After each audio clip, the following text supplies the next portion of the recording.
নমস্কার, আরও একটি নতুন রেসিপির সাথে তানিয়াস রান্নাঘরে আপনাদের স্বাগত জানাই। আমার আজকের রেসিপি পমফ্রেট মাছের ঝাল।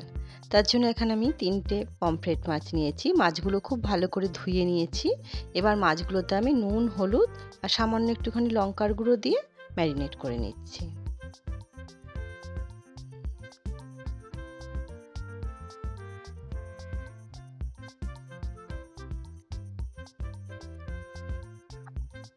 মাছগুলো ম্যারিনেট করে নেওয়া হয়ে গেছে। এবার একটা মশলা তৈরি করব। তার জন্য এখানে আমি কালো সর্ষে আর সাদা সর্ষে নিয়েছি 2 চামচ করে, আর 3টে কাঁচা লঙ্কা দিলাম আর সামান্য একটুখানি নুন দিয়ে প্রথমে একটুখানি মিক্সিতে ঘুরিয়ে নেব, তারপরে একটু জল দিয়ে একটা পেস্ট তৈরি করে নেব।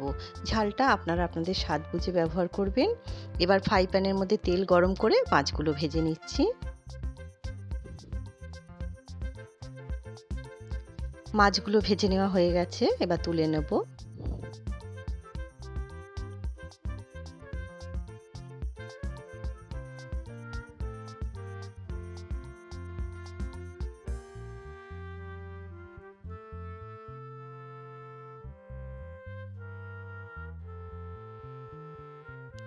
মাছগুলো তুলে নিলাম। ওই তেলের মধ্যেই আমি কালো জিরে দিলাম ফোড়নে আর 2টো কাঁচা লঙ্কা চিড়ে দিচ্ছি।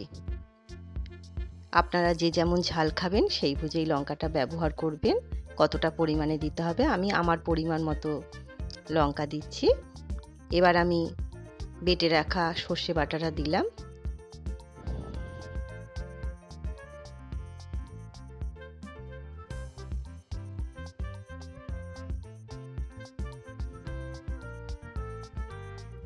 স্বাদ অনুসারে নুন দিচ্ছি। সর্ষে বাটার সময় নুন দিয়েছিলাম, সেই বুঝেই নুনটা দিতে হবে। হলুদ দিলাম আর সামান্য একটুখানি লঙ্কার গুঁড়ো দিলাম। দিয়ে একটুখানি আমি কষিয়ে নিচ্ছি, একটুখানি ফুটে যাবে, তারপর আমি আরেকটু জল ব্যবহার করব। সামান্য একটুখানি জল দিলাম।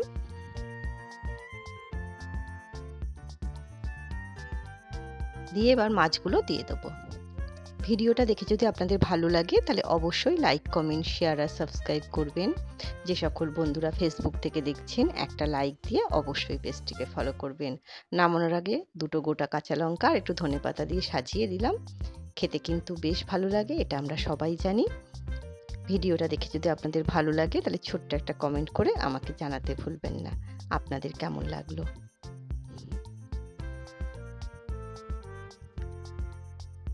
তৈরি হয়ে গেল পমফ্রেট মাছের ঝাল। আজ তবে এই পর্যন্তই। দেখা হবে পরের একটি নতুন রেসিপির সাথে। সবাই সুস্থ থাকবেন, ভালো থাকবেন।